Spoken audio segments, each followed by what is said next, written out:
നമ്മുടെ കോടതികളുടെ ഇടനാഴികളിൽ മുഴങ്ങിക്കേൾക്കുന്ന ഒരു ശബ്ദമുണ്ട്, ഒരു വാക്യമുണ്ട്. Justice delayed is justice denied. വൈകി കിട്ടുന്ന നീതി നിഷേധിക്കപ്പെട്ട നീതിക്ക് തുല്യമാണ് എന്ന് പറയാറുണ്ട്. എന്നാൽ ആ ചൊല്ല് ഒന്ന് മാറ്റി പറയേണ്ടിയിരിക്കുന്നോ എന്ന സംശയത്തിലാണ് ഞാൻ. Justice may be delayed but it will not be denied. ഒരു പക്ഷേ നീതി നമുക്ക് വൈകിയേക്കാം, പക്ഷേ അതൊരിക്കലും നമുക്ക് ലഭിക്കേണ്ട നീതി നിഷേധിക്കപ്പെടില്ല എന്ന് നാം കരുതണോ എന്ന ചോദ്യമാണ് ഇവിടെ ഉയരുന്നത്. മറ്റൊന്നുമല്ല, 1990 ശ്രീനഗറിൽ 4 ഇന്ത്യൻ എയർഫോഴ്സ് ഉദ്യോഗസ്ഥരെ വെടിവെച്ചു കൊന്ന ഒരു സംഭവമുണ്ട്. അന്ന് തീവ്രവാദി ആക്രമണമായിരുന്നു അത്, ഭീകരാക്രമണമായിരുന്നു അത്. നേരിട്ട് 4 പേരെയും വെടിവെച്ച് കൊല്ലുകയായിരുന്നു ഭീകരന്മാർ. അതിന് നേതൃത്വം നൽകിയ കൊടും ഭീകരൻ JKLF എന്ന് പറയുന്ന ജമ്മു കാശ്മീർ ലിബറേഷൻ ഫ്രണ്ടിൻ്റെ അന്നത്തെ നേതാവ് യാസീൻ മാലിക്. ഇന്ന് പലരും കൊണ്ടാടുന്ന, ആക്ടിവിസ്റ്റുകളും അതുപോലെ ദേശവിരുദ്ധരും കൊണ്ടാടുന്ന, നമ്മുടെ ഇന്ത്യയുടെ പ്രധാനമന്ത്രി പോലും നേരിട്ട് ക്ഷണിച്ച് വിളിച്ചു വരുത്തി സൽക്കരിച്ച് ചർച്ച നടത്തിയ ഒരു കൊടും ഭീകരൻ. ആ ഭീകരൻ മറ്റാരുമല്ല, യാസീൻ മാലിക്കാണ്. യാസീൻ മാലിക്കിനെ ഇന്ന് കോടതിയിൽ ഒരു ദൃക്സാക്ഷി തിരിച്ചറിഞ്ഞിരിക്കുന്നു. ഈ ആളാണ് അന്ന് ആ 4 ഇന്ത്യൻ എയർഫോഴ്സ് ഉദ്യോഗസ്ഥരെയും വെടിവെച്ച് കൊന്നത് എന്ന തിരിച്ചറിവാണ് ദൃക്സാക്ഷിയുടെ മൊഴി. ഇത് നമ്മൾ മനസ്സിലാക്കേണ്ടത് 1990 ശ്രീനഗറിൽ നടന്ന സംഭവമാണ്. അന്ന് തൊട്ട് ഏതാണ്ട് 35 വർഷങ്ങൾ കഴിഞ്ഞിരിക്കുന്നു. 36-ാം വർഷത്തിലേക്ക് പ്രവേശിച്ചിരിക്കുകയാണ്. ഈ 36-ാം വർഷമാണ് ഒരു ദൃക്സാക്ഷിക്ക് സധൈര്യം ഇത് സംബന്ധിച്ച് വെളിപ്പെടുത്തൽ നടത്താൻ കഴിഞ്ഞിരിക്കുന്നത്. അത് ഇന്ന് മറ്റൊന്നും കൊണ്ടല്ല, കഴിഞ്ഞ 11 വർഷമായിട്ട് നരേന്ദ്രമോദി എന്ന പ്രധാനമന്ത്രി ഇന്ത്യ ഭരിക്കുന്നത് കൊണ്ടാണ്. ആർട്ടിക്കിൾ 370 എടുത്ത് ദൂരെ കളഞ്ഞതുകൊണ്ടാണ്. ജമ്മു കാശ്മീരിൽ സമാധാനപരമായി തിരഞ്ഞെടുപ്പ് നടത്തി ഇന്ന് അവിടെ ഒരു ജനാധിപത്യ സർക്കാർ ഭരിക്കുന്നത് കൊണ്ടാണ്. സർവോപരി കരളുറപ്പുള്ള, ചങ്കുറപ്പുള്ള ഒരു സർക്കാർ കേന്ദ്രത്തിലിരുന്ന്, ഡൽഹിയിലിരുന്ന് രാജ്യം ഭരിക്കുന്നത് കൊണ്ടാണ് ഈ കേസിലെ ദൃക്സാക്ഷിക്ക് സധൈര്യം തൻ്റെ മൊഴി കൊടുക്കാൻ അല്ലെങ്കിൽ വെളിപ്പെടുത്തൽ നടത്താൻ കഴിഞ്ഞിരിക്കുന്നത്. യാസീൻ മാലിക്കിനെതിരെ മൊഴി കൊടുക്കുക എന്ന് പറയുന്നത് നിസ്സാര കാര്യമല്ല. അത് വലിയ പ്രത്യാഘാതങ്ങൾ ഉണ്ടാക്കുന്ന ഒരു കാര്യമാണ്.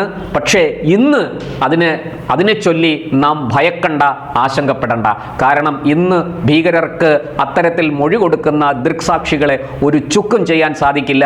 അവർക്ക് വേണ്ട പരിരക്ഷ, സുരക്ഷ കൊടുക്കാൻ കഴിയുന്ന ഒരു സർക്കാർ ഇന്ന് ഈ രാജ്യത്തുണ്ട് എന്നുള്ളതാണ് വ്യത്യാസം. എന്തായാലും ഒരു കാര്യം വ്യക്തമാണ്, വൈകി കിട്ടിയ നീതിയാണ്. പക്ഷേ ആ നീതി നിഷേധിക്കപ്പെടില്ല എന്ന് നമുക്ക് കരുതാം. ഇനി കോടതിയാണ് ഇക്കാര്യത്തിൽ തീരുമാനമെടുക്കേണ്ടത്. ഈ 4 ഇന്ത്യൻ എയർഫോഴ്സ് ഉദ്യോഗസ്ഥരെ നിഷ്കരുണം വെടിവെച്ചു കൊന്ന നിർദ്ദയനായ, ക്രൂരനായ ഈ ഭീകരന് എന്ത് ശിക്ഷ കൊടുക്കണം എന്ന് തീരുമാനിക്കേണ്ടത് കോടതിയാണ്. കോടതിയിലാണ് ഈ കാര്യങ്ങൾക്കെല്ലാം തീർപ്പ് ഉണ്ടാകേണ്ടത്. നമുക്കതിനെക്കുറിച്ച് ഇപ്പോൾ യാതൊന്നും പറയാൻ സാധിക്കില്ല. എന്തായാലും ഒരു ഐ വിറ്റ്നസ്, ഒരു ദൃക്സാക്ഷി സധൈര്യം തൻ്റെ മൊഴി കൊടുത്തിരിക്കുന്നു. ഈ 4 പേരെയും കൊല്ലുന്നത് താൻ കണ്ടു. ആ സംഘത്തെ, കൊലപ്പെടുത്തിയ സംഘത്തെ നയിച്ചത് യാസീൻ മാലിക്കാണ്. മാത്രമല്ല യാസീൻ മാലിക്കും നിറയൊഴിക്കാൻ ഉണ്ടായിരുന്നു. യാസീൻ മാലിക്കും ഈ 4 പേരെയും വെടിവെച്ചു എന്നുള്ള മൊഴിയാണ് ഇദ്ദേഹം കൊടുത്തിരിക്കുന്നത്. എന്തായാലും നമുക്കൊരു കാര്യത്തിൽ ആശ്വസിക്കാം, നമ്മുടെ രാജ്യത്ത് നീതി നിഷേധിക്കപ്പെടില്ല. ഒരു പക്ഷേ വൈകിയേക്കാം, അതിന് പല കാരണങ്ങളുണ്ടാകാം. എങ്കിലും വൈകിയാണെങ്കിലും നീതി നമുക്ക് ലഭിക്കും എന്ന് തന്നെ നമുക്ക് കരുതാം. അത്തരത്തിൽ ഒരു സംഭവമാണ് ഇപ്പോൾ ഏറ്റവും ഒടുവിൽ വന്നിരിക്കുന്ന വാർത്ത. കഴിഞ്ഞ ദിവസം ഈ ദൃക്സാക്ഷിയുടെ മൊഴി ഇത്തരത്തിൽ പുറത്തു വന്നു എന്നുള്ളത് നമ്മുടെ സോഷ്യൽ മീഡിയയിലും മറ്റ് മാധ്യമങ്ങളിലുമൊക്കെ വളരെ വിശദമായിട്ട് വാർത്ത പ്രസിദ്ധീകരിക്കപ്പെട്ടു, പുറത്തു വന്നു. എന്തായാലും രാജ്യത്ത് ഇന്ന് ഭീകരതയെ നേരിടാൻ, അതേത് തരത്തിലുള്ള ഭീകരതയാണെങ്കിലും ശരി, അതിനെ നേരിടാൻ കഴിയുന്ന തരത്തിലേക്ക് നമ്മുടെ ഏജൻസികളെ, അന്വേഷണ ഏജൻസികളെ, നമ്മുടെ അർദ്ധസൈനിക വിഭാഗങ്ങളെ, നമ്മുടെ പോലീസ് സേനയെ ഒക്കെ ശക്തിപ്പെടുത്തിയിരിക്കുന്നു. അതുകൊണ്ട് തന്നെ ജനങ്ങൾ സധൈര്യം ആദ്യം ഈ ദുഷ്ടന്മാർക്കെതിരെ മൊഴി കൊടുക്കാൻ, സത്യം കോടതിയിൽ വിളിച്ചു പറയാൻ തയ്യാറായി മുന്നോട്ട് വരുന്നു. അത് ആശാവഹമായ കാര്യമാണ്, നമുക്ക് പ്രതീക്ഷ നൽകുന്ന കാര്യമാണ്. ജമ്മു കാശ്മീരിൻ്റെ സ്ഥിതി നമുക്കറിയാം. 1989-ലും 90-ലും എന്താണ് അവിടെ സംഭവിച്ചത് എന്ന് നമുക്കറിയാം. അവിടെ പരസ്യമായിട്ട് തെരുവീതികളിലെല്ലാം പോസ്റ്ററുകൾ പ്രത്യക്ഷപ്പെട്ടു. ഒന്നുകിൽ മതം മാറുക, അല്ലെങ്കിൽ നാട് വിടുക. ഇത്തരത്തിലുള്ള പോസ്റ്ററുകൾ അവിടെ പ്രത്യക്ഷപ്പെട്ടു. ആ പോസ്റ്ററുകൾ പ്രത്യക്ഷപ്പെട്ടപ്പോഴും ജമ്മു കാശ്മീരിലെ പണ്ഡിറ്റുകൾ, കാശ്മീരി പണ്ഡിറ്റുകൾ, ബ്രാഹ്മണർ, അവർ ഇത് കുഴപ്പമൊന്നും ഉണ്ടാകില്ല, നമ്മുടെ അയൽക്കാരല്ലേ, അവർ നമ്മളെ അങ്ങനെ ഒന്നും ചെയ്യില്ല എന്നൊക്കെ വിചാരിച്ച് അവർ അവിടെ തന്നെ തുടർന്നു. ഫലമോ നിഷ്ഠൂരമായ കൂട്ടക്കൊല, വംശഹത്യയാണ് അന്ന് കാശ്മീരിൽ അരങ്ങേറിയത്. ലക്ഷക്കണക്കിന് ആൾക്കാരാണ് ജീവനും കയ്യിൽ പിടിച്ച്, കയ്യിൽ കിട്ടിയതും എടുത്ത് കാശ്മീർ വിട്ടോടിയത്. ആ കൂട്ടപ്പലായനം വന്ന് അവസാനിച്ചത് ഡൽഹിയിലാണ്.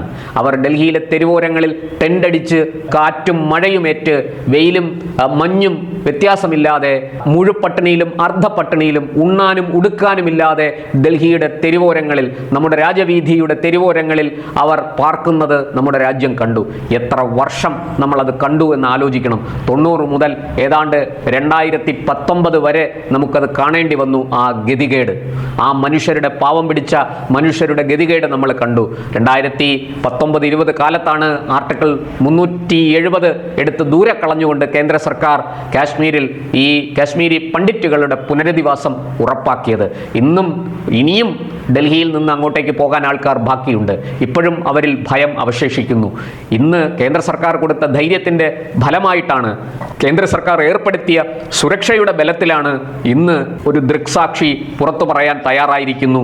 യാസീൻ മാലിക് 4 എയർഫോഴ്സ് ഉദ്യോഗസ്ഥരെ കൊന്ന, ഓഫീസർമാരെ കൊന്ന ആ കൂട്ടക്കൊലയ്ക്ക് നേതൃത്വം നൽകിയത് യാസീൻ മാലിക്കാണ്, ഞാനത് കണ്ടു എന്ന് കൃത്യമായിട്ട് പറയാൻ ഒരു ദൃക്സാക്ഷി തയ്യാറായിരിക്കുന്നു, ധൈര്യം കാണിച്ചിരിക്കുന്നു. എന്തായാലും നമുക്ക് ആശ്വസിക്കാം, വൈകിയാണെങ്കിലും നമുക്ക് നീതി നിഷേധിക്കപ്പെടില്ല, നീതി ലഭിക്കും. നമ്മുടെ ചിരപുരാതനമായൊരു ചൊല്ല് തന്നെ സത്യമേവ ജയതേ എന്നാണ്, സത്യം ജയിക്കും. അതിൻ്റെ കൂടെ ഒരു വരി കൂടെ ഉണ്ട്, ന അനൃതം, അസത്യം ഒരിക്കലും ജയിക്കില്ല, കള്ളം ഒരിക്കലും ജയിക്കില്ല എന്നൊരു വരി കൂടെയുണ്ട്. ഇതൊരു ഉപനിഷത്തിലെ മന്ത്രത്തിൻ്റെ ഭാഗമാണ്, സത്യമേവ ജയതേ ന അനൃതം എന്നുള്ളത്. ഇവിടെ നമുക്ക് ആശ്വസിക്കാം, സത്യം ജയിച്ചിരിക്കുന്നു. യാസീൻ മാലിക് എന്ന ഭീകരൻ്റെ മുഖം മൂടി അഴിഞ്ഞു വീണിരിക്കുന്നു. ഇയാൾ ആക്ടിവിസ്റ്റ് അല്ല, കൊടും ഭീകരനാണ്, നമ്മുടെ രാജ്യത്തെ നശിപ്പിക്കാൻ അച്ചാരം വാങ്ങി പ്രവർത്തിക്കുന്നവനാണ് എന്ന് ഇതാ തിരിച്ചറിഞ്ഞിരിക്കുന്നു. കാശ്മീരി തന്നെയാണ് ഇയാൾക്കെതിരെ മൊഴി കൊടുത്തിരിക്കുന്നത്. ദൃക്സാക്ഷി മറ്റാരും ഒരു കാശ്മീരിയാണ്. ഇന്നത്തെ കാശ്മീർ പഴയ കാശ്മീരല്ല, ഒരുപാട് മാറ്റം വന്നിരിക്കുന്നു. അവിടെ മനുഷ്യർ ഇന്ന് സമാധാനത്തോടുകൂടി ജീവിക്കുന്നു. മതഭ്രാന്ത് അവരെ ഇന്ന് ബാധിച്ചിട്ടില്ല, അതിൽ നിന്ന് അവർ രക്ഷപ്പെട്ടിരിക്കുന്നു. ഇതാണ് ഇന്നത്തെ കാശ്മീർ. നമ്മുടെ സർക്കാരിനും കോടതികൾക്കും ഒരുപോലെ അഭിമാനിക്കാം. സത്യം പറയാൻ തയ്യാറായിട്ട് ഒരു മനുഷ്യൻ വന്നിരിക്കുന്നു, ഒരു ദൃക്സാക്ഷി കടന്നു വന്നിരിക്കുന്നു. നമുക്ക് കാത്തിരിക്കാം, സത്യം പുലരും, കുറ്റവാളി ശിക്ഷിക്കപ്പെടും.